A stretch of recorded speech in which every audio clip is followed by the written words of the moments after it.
మీ అందరి ఆశీర్వచనంతో పవన్ కళ్యాణ్ గారి నాయకత్వంలో లోక్సభలో ఈ రోజున జనసేన పార్టీ లోక్సభ సభ్యుడిగా ఇక్కడ ఎన్నికైనందుకు ఈ సభలో ఉదయ్ కుమార్ గారికి మరొకసారి మనస్ఫూర్తిగా ఉదయ్ శ్రీనివాస్ గారికి మనస్ఫూర్తిగా నేను అభినందిస్తున్నాను. అదేవిధంగా స్థానిక శాసనసభ్యులు పంతం నానాజీ గారికి, సభాధ్యక్షులు బాబు గారికి, మీ అందరికీ తెలుసు ఏ విధంగా పార్టీ కోసం మొదటి రోజు నుంచి కూడా కష్టపడి పనిచేస్తున్న వ్యక్తి. సమయం తక్కువ ఉంది కాబట్టి క్షమించాలి. గౌరవ శాసనసభ్యులందరికీ, అదేవిధంగా వివిధ కార్పొరేషన్ల చైర్మన్లు, వివిధ జనసేన పార్టీ జిల్లా అధ్యక్షులు, పార్లమెంట్ కోఆర్డినేటర్స్, అదేవిధంగా ఈ కార్యక్రమానికి రాష్ట్ర వ్యాప్తంగా అన్ని ప్రాంతాల నుంచి 14వ తారీఖున మనం జరుపుకోబోయే ఆవిర్భావ దినోత్సవం సక్సెస్ కోసం ఎంతో చిత్తశుద్ధితోటి దూర ప్రాంతాల నుంచి చేసి వచ్చిన మన మిత్రులందరికీ కూడా, వేదికను అలంకరించిన పిఎస్సి సభ్యులు, ప్రధాన కార్యదర్శులు, అధ్యక్షులు, అదేవిధంగా ఈ ప్రోగ్రామ్స్ కమిటీలో ఉన్న కేకే గారికి, వారి బృందంకి అనేక సందర్భాల్లో మనందరం కూడా కలుసుకుంటూనే ఉన్నాం. కానీ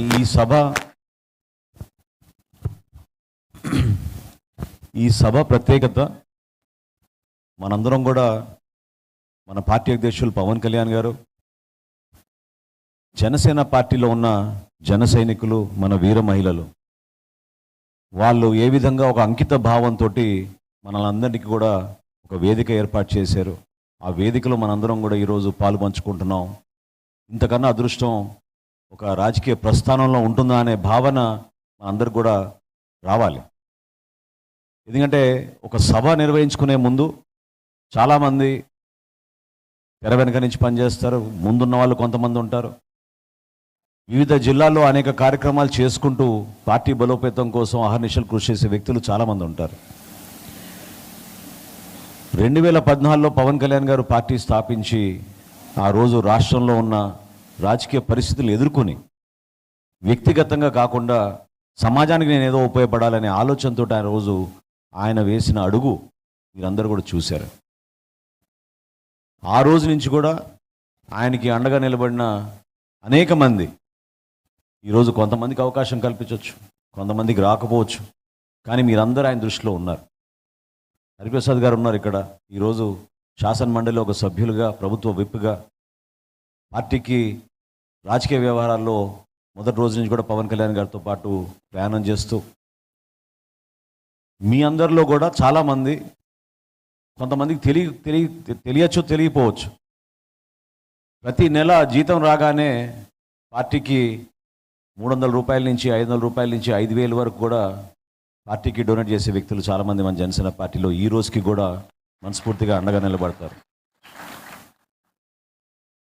విద్యార్థులు కూడా కష్టపడి పనిచేయాలి, తొందరగా ఉద్యోగం తెచ్చుకోవాలి, ఉద్యోగం రాగానే మొదటి జీతం పవన్ కళ్యాణ్ గారికి, జనసేన పార్టీకి ఇవ్వాలనే తపనతో ఉన్న మంది లక్షల సంఖ్యలో ఉన్నారు ఈ రోజున.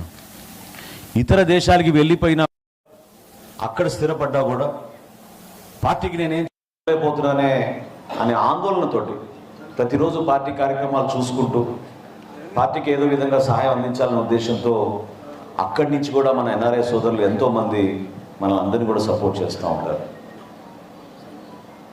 నేను ఈ విషయాలు ఎందుకు ప్రస్తావిస్తున్నానంటే, జనసేన పార్టీ అనేది కేవలం రాజకీయ లబ్ధి కోసం స్థాపించిన పార్టీ కాదు. మానవత్వం కోసం, నిజాయితీ కోసం, రాజకీయాల్లో ఒక విలువైన ప్రయాణం చేయాలనే ఆలోచనతో, ఆ ప్రయాణంలో భాగంగా యువతకు ఒక అద్భుతమైన భవిష్యత్తు కల్పించాలి, దేశంలో మనందరం కూడా ఒక మార్పు కోరుకుంటున్నాం, ఆ మార్పు అంటే ఈ విధంగా ఉంటుందని ఒక నాయకత్వం సిద్ధం చేయాలని పవన్ కళ్యాణ్ గారు చేసిన ఈ కష్టమైన ప్రయాణాన్ని మనందరం కూడా ఒక అద్భుతమైన కార్యక్రమం ద్వారా మనం తెలుపుకోవాలి. ఆవిర్భావ దినోత్సవం ప్రత్యేకంగా, ఈ పర్టికులర్ ఆవిర్భావ దినోత్సవం పిఠాపురంలో మనం నిర్వహించుకోబోయేది అది మనది కాదు. అది కేవలం ఎవరైతే కష్టపడి జెండా మోసి పవన్ కళ్యాణ్ గారి గెలుపు కోసం, జనసేన పార్టీ గెలుపు కోసం అహర్నిశలు కృషి చేశారో వాళ్ళ గుర్తింపు కోసం ఒక పండుగ వాతావరణం తీసుకొచ్చే విధంగా ఒక సెలబ్రేషన్ చేసుకోవాల్సిన సందర్భం.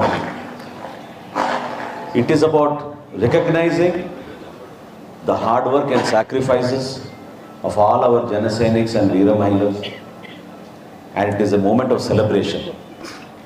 ఒక అద్భుతమైన విజయం సాధించాం. దేశ చరిత్రలోనే ఏ రాజకీయ పార్టీ సాధించని విధంగా ఒక గొప్ప కార్యక్రమం ద్వారా ఎన్నో పోరాటాలు చేసి ప్రజల పక్షాన్ని నిలబడి ప్రభుత్వం అవలంబిస్తున్న తీరుని, ప్రజా వ్యతిరేకత విధానాలని ప్రశ్నిస్తూ ఒక అద్భుతమైన కార్యక్రమాలు చేసుకుంటూ మనం ముందుకు వచ్చాం. ఇందాక నానాజీ గారు మాట్లాడుతున్నప్పుడు నాకు గుర్తొచ్చింది, 2019 ఎన్నికల తర్వాత ఒకే ఒక సీటు గెలిచాం. ఆ ఒకే ఒక సీటు గెలిచిన తర్వాత ఢిల్లీకి అమరావతి రైతుల కోసం భారతీయ జనతా పార్టీ నాయకులతో మాట్లాడి మన రాష్ట్రానికి అండగా నిలబడాలి, రైతాంగాన్ని మీరు కాపాడాలనే ఉద్దేశంతో ఆ రోజు ప్రయాణం చేశాం. ఇదే కాకినాడలో ఆ రోజు ఎన్నికైన ద్వారపూడి చంద్రశేఖర్ రెడ్డి అహంకారంతో పదవి మా చేతిలోకి వచ్చింది, మమ్మల్ని ఎవరేం చేయలేరనే భావనతోటి ఇష్టానుసారంగా నడి రోడ్లో ఏ విధంగా మాట్లాడారో సమాజం అంతా చూసింది. ఆ రోజు ఆ మాటలు వారి అహంకారానికి, క్షేత్రస్థాయిలో ఉన్న వాస్తవాలకి విరుద్ధంగా పదవి అనేది శాశ్వతం అనుకుని ఊహించుకుని మాట్లాడిన మాటలు. ఆ మాటల పైన మన జన సైనికులు, వీర మహిళలు, మన నాయకులు అందరూ కూడా కలిసి ఖచ్చితంగా మీరు క్షమాపణ చెప్పాలి పవన్ కళ్యాణ్ గారికి అని నిరసన తెలపడానికి వస్తే పకడ్బందీగా ప్రభుత్వ యంత్రాంగాన్ని వాళ్ళకి ఆ రోజున్న పలుకుబడిని ఉపయోగించుకుని కావాలని ఆ రోజున ఏ విధంగా దాడి చేశారో మీ అందరూ చూశారు. ఎంతోమంది మన వీర మహిళలకి గాయాలైనాయి. చాలామంది నాయకులు ఆ రోజు అరెస్ట్ అయ్యారు, కేసులు పెట్టించారు. ఈ రోజుకి కూడా కోర్టులు చుట్టూ తిరుగుతున్నారు మన నాయకులు. ఢిల్లీలో ఆ రోజు ఉన్నప్పుడు ఖచ్చితంగా కాకినాడకి వెళ్దామని ఆ రోజు పవన్ కళ్యాణ్ గారు నిర్ణయం తీసుకున్నారు. ఉదయం చాలా ఇంపార్టెంట్ మీటింగ్ ఉండింది, సంక్రాంతి వారం అది. ఇవాళ మీటింగ్ కుదరకపోవచ్చు, రేపటి రోజున మీటింగ్ పెట్టుకుందామా అని భారతీయ జనతా పార్టీలో ఉన్న పై స్థాయి నాయకులు కౌలు పంపించినప్పుడు, లేదండి ఇట్లా కాకినాడలో ఒక సంఘటన జరిగింది, ఎట్టి పరిస్థితుల్లో కూడా ఈరోజు రాత్రికల్లా మేము ముగించుకుని ఉదయమే మేము 7:30 ఫ్లైట్కి వెళ్ళాలని కబురు చేసి, ఆ రోజు ఎంత దారుణంగా పరిస్థితులు ఉన్నాయంటే రాష్ట్ర డీజీపీ అధికారి, ఆ స్థాయి పోలీస్ అధికారి ఫోన్ చేసి మీరు మాత్రం కాకినాడ రాకూడదని ఆ రోజు హెచ్చరించారు. యుద్ధ వాతావరణం ఉంది, ఇబ్బందికరమైన లా అండ్ ఆర్డర్ సిచ్యువేషన్ వస్తుంది, మీరు వస్తే ఖచ్చితంగా మీరు ఈస్ట్ గోదావరిలోకి ఎంటర్ కాకూడదు అని ఆ రోజు ఆయన కబురు చేశారు. కానీ వీటన్నిటిని కూడా ఖాతరు చేయలేదు. మన వీర మహిళలకి, మన నాయకులకి, మన జన సైనికులకి గాయాలైనాయి, మనం వెళ్ళి పరామర్శిద్దాం. ఎక్కడ అరెస్ట్ చేస్తారో అరెస్ట్ చేసుకోమనండి, వైజాగ్ ఎయిర్పోర్ట్లో అరెస్ట్ చేస్తారా లేదా ఈస్ట్ గోదావరి జిల్లా బార్డర్లో అరెస్ట్ చేస్తారా చేసుకోమని, మనం మాత్రం వెళ్ళడం ఖాయం అని చెప్పి ఆ రోజు పవన్ కళ్యాణ్ గారు తీసుకున్న నిర్ణయం సాయంత్రం కాకినాడకి వచ్చాం. ఈ సందర్భంగా మీకు ఎందుకు గుర్తు చేస్తున్నానంటే, ఎవరికైతే ఇంకా కొన్ని అనుమానాలు ఉన్నాయి పవన్ కళ్యాణ్ గారి నాయకత్వం గురించి, లేదా ఆయన చేసిన సుదీర్ఘ పోరాటం గురించి, ఆ సుదీర్ఘమైన పోరాటంలో ఎంత నిజాయితీగా మన పార్టీ నాయకుల కోసం, మన జన సైనికుల కోసం, వీర మహిళల కోసం నిలబడ్డారో అదొక చిన్న ఉదాహరణ. ఏనాడు కూడా ఆయన తన స్వార్థం గురించి ఆలోచించలేదు.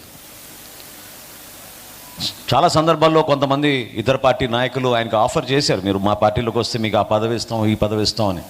కానీ ఆయన ఆలోచించింది మన రాష్ట్రం కోసం, మన భవిష్యత్తు కోసం, మన జనసేన పార్టీ కోసం. దానికోసమే ఆయన నిలబడ్డారు. జనసేన పార్టీకి వేరే పార్టీకి ఉన్న తేడా ప్రధానంగా మానవత్వంతో కూడిన రాజకీయాలు 100% మనం చేసే ప్రతి కార్యక్రమంలో కూడా నిజాయితీగా విలువలతో కూడిన రాజకీయాలు చేయాలనే ఉద్దేశంతో మన అందరినీ కూడా పవన్ కళ్యాణ్ గారు నడిపించుకుంటూ వస్తూ ఉన్నారు.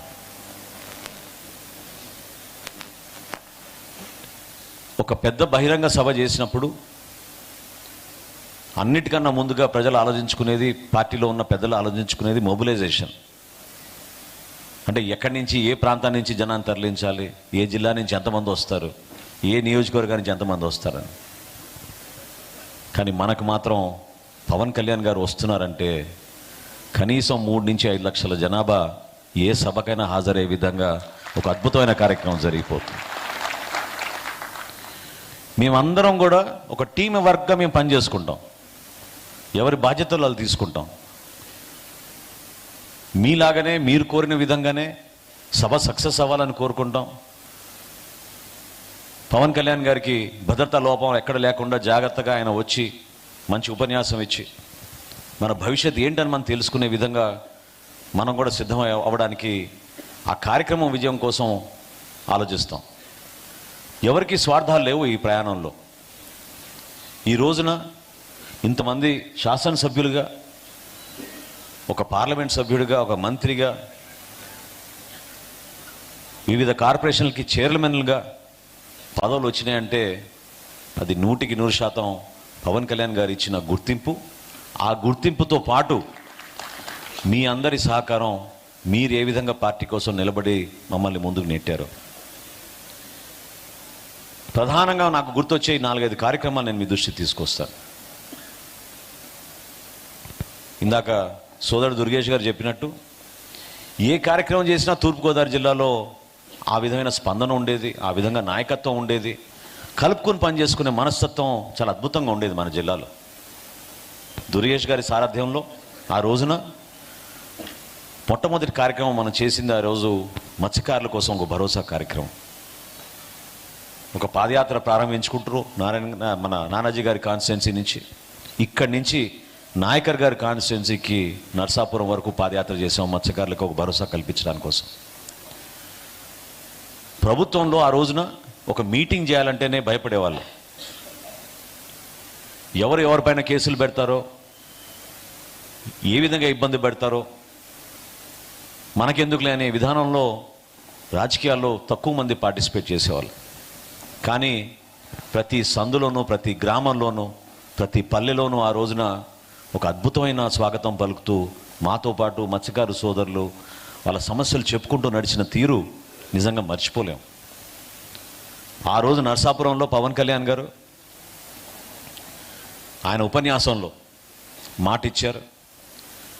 ప్రభుత్వం ఆ రోజు జారీ చేసిన జియోని, ఏదైతే మత్స్యకారుల సంపద కోసం వ్యతిరేకంగా కార్పొరేటైజేషన్ చేయాలనే ఉద్దేశంతో ఒక జియో తీసుకొచ్చి 117 జియోని బహిరంగానే పవన్ కళ్యాణ్ గారు రోజు చించేసి, దీన్ని మాత్రం ఖచ్చితంగా మీరు ఎవరు కూడా ఖాతరు చేయబాకండి, మేము నిలబడతాం మీతో అన్నారు.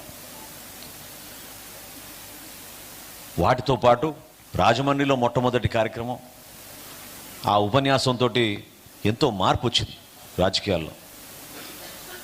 గుంతలు పూడ్చే కార్యక్రమం గుడ్ మార్నింగ్ సీఎం సార్ అని మనం ఆ రోజు ప్రారంభించుకున్నప్పుడు రాష్ట్ర వ్యాప్తంగా సోషల్ మీడియా ద్వారా మన జన సైనికులు, వీర మహిళలు, నాయకులు, యావత్ ఆంధ్రప్రదేశ్, తెలంగాణ నుంచి కూడా ఎంతోమంది పాల్గొని ఒక అద్భుతమైన డిజిటల్ క్యాంపెయిన్ చేసుకుంటూ మన ప్రజల్లోకి తీసుకెళ్ళాం.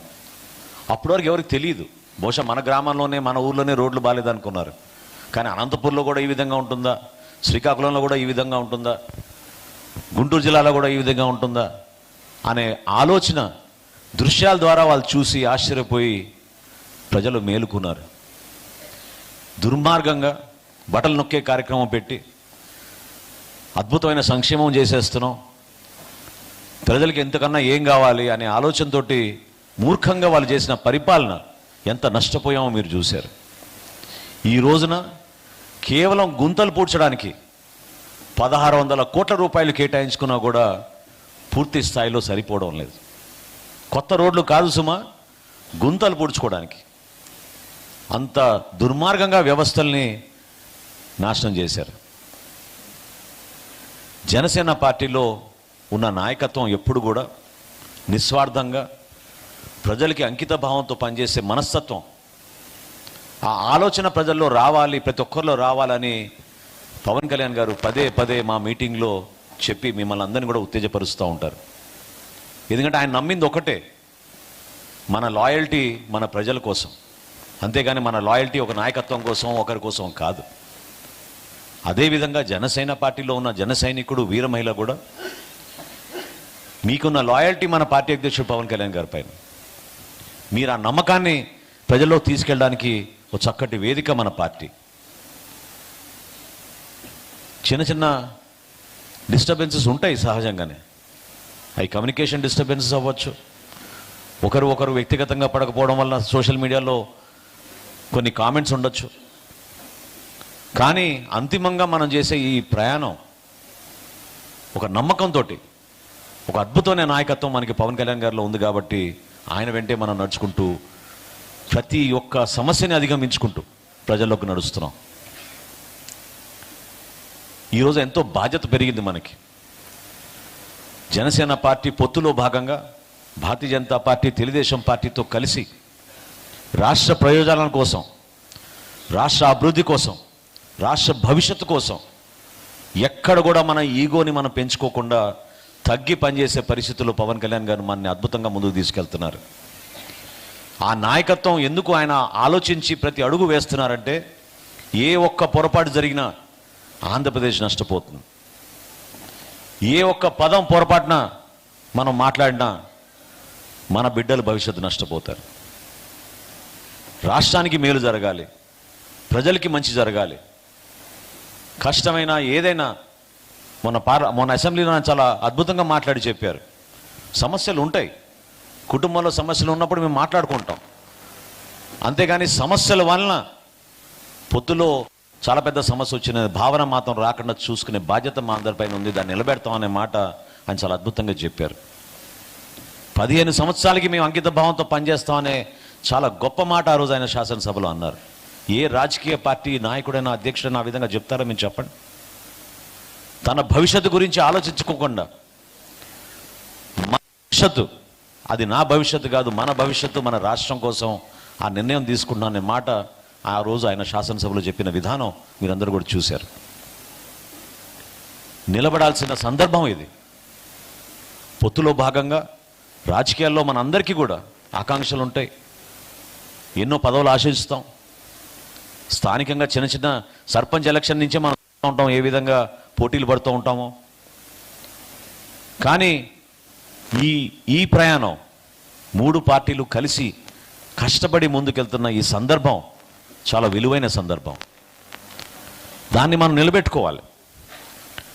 ఆ కార్యక్రమాన్ని ప్రజల్లో తీసుకెళ్ళడానికి నిజాయితీగా మనం ఏమాత్రం కూడా ఎక్కడ కూడా అభిప్రాయ భేదాలు లేకుండా ప్రజలకు నమ్మకం కల్పిస్తూ మనం ముందుకు తీసుకెళ్ళాలి.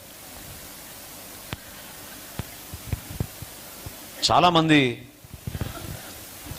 మన పార్టీలో ఇంకా పదవులు రాలేదు, భవిష్యత్తులో ఏ విధంగా ఉండబోతోంది అనే భావన కలుగుతూ ఉంటుంది, ఆలోచిస్తూనే ఉంటారు. నేను మొట్టమొదటిసారి పార్టీలో చేరకన్నా ముందు 2017లో పవన్ కళ్యాణ్ గారు నేను అనేక సందర్భాల్లో మాట్లాడుకుంటున్నప్పుడు, ఆ రోజున ఈ విధంగా అధికారంలోకి వస్తాం, ఈ విధంగా జనసేన పార్టీలో ఇంతమంది ఎమ్మెల్యేలు, శాసనసభ్యులు, శాసన మండలి సభ్యులు, పార్లమెంట్ సభ్యులు, మంత్రులు ఉంటారని మేము ఏనాడు కూడా అనుకోలేదు. పదవులు ఆశించకుండా ఏ విధంగా ప్రయాణం చేస్తామని మమ్మల్ని మేమే ప్రశ్నించుకున్నాం. ఇది వాస్తవం, నేను మీకు ఉన్న మాట చెప్తున్నాను. ఈరోజు మా జరిగిన సంభాషణ, పదవులు వద్దనుకుని పదవుల కోసమే మనం ప్రయాణం చేస్తున్నాం అనే మాట అనకుండా మనం ఏ విధంగా ప్రయాణం చేయగలుగుతాం రాజకీయాల్లో, దేనికోసం నిలబడాలి. అప్పుడు ఆయన ఒకే మాట అన్నారు, మనం కలిసి పనిచేసేటప్పుడు మనం కొత్త తరహా రాజకీయ నాయకుల్ని మనం సిద్ధం చేయగలిగితే, రాష్ట్రానికి వాళ్ళు అంకితం చేస్తే, వాళ్ళ ద్వారా భవిష్యత్తులో ఒక అద్భుతమైన మార్పు తీసుకురాగలిగితే మన రాష్ట్రానికి మనం మేలు చేసిన వాళ్ళం అవుతాం. దానికోసమే జనసేన పార్టీ నిలబడాలని ఆ రోజు ఆయన అన్నారు. అంటే ఇది దాదాపు 8 సంవత్సరాల క్రితం జరిగిన సంభాషణ. అంటే ఆ రోజే పవన్ కళ్యాణ్ గారు తన పదవి కోసమో లేకపోతే జనసేన పార్టీలో రేపటి రోజున అర్జెంటుగా మనం పొత్తు పెట్టుకుంటే మనకి ఏం పదవులు వస్తాయో అనే మాట కాదు. ఈ ప్రయాణం ద్వారా, కష్టమైన ప్రస్థానం ద్వారా నిజాయితీగా మనం నిలబడితే ఒక చక్కటి నాయకత్వం మనం సిద్ధం చేద్దామనే ఆలోచనతో ఆ రోజు ఆయన ఆ నిర్ణయం తీసుకున్నారు. ఇంకొక అద్భుతమైన కార్యక్రమం చేసింది, ఎవరైతే పాపం సమాజంలో అధికార యంత్రాంగం నిలబడనప్పుడు చివరికి అన్ని అవకాశాలు కోల్పోయామని చెప్పి ఆత్మహత్య చేసుకున్న మన కౌలు రైతులకి ఆ రోజు జనసేన పార్టీ పవన్ కళ్యాణ్ గారి నాయకత్వంలో ఏ విధంగా నిలబడిందో మీరు అందరూ కూడా గుర్తు చేసుకోవాలి. రాష్ట్ర వ్యాప్తంగా ఒక 600 మందో 700 మందో పాపం అన్యాయంగా జగన్మోహన్ రెడ్డి గారి ప్రభుత్వంలో ఆత్మహత్య చేసుకున్నారని అనుకున్నాం. ప్రతి కుటుంబానికి ₹1,00,000 ఆర్థిక సాయం ఇద్దామని పవన్ కళ్యాణ్ గారు ఉగాది రోజు ప్రకటిస్తే ఆయన తన సొంత నిధులతోటి ₹5 కోట్ల విరాళం ఇచ్చి కార్యక్రమాన్ని ఆ రోజు ప్రారంభించారు. ఎంతోమంది మన ఎన్ఆర్ఐ సోదరులు, మన భారతదేశంలో ఉన్న మన జనసేన పార్టీ సపోర్టర్స్, నాయకులు అందరూ ముందుకొచ్చి ప్రతి నియోజకవర్గాన్ని నుంచి కూడా ముందుకొచ్చి చెక్కులు ఇచ్చి ఈ కార్యక్రమాన్ని మన ప్రజల్లో తీసుకెళ్దామని ఒక నమ్మకంతో నిలబడ్డారు.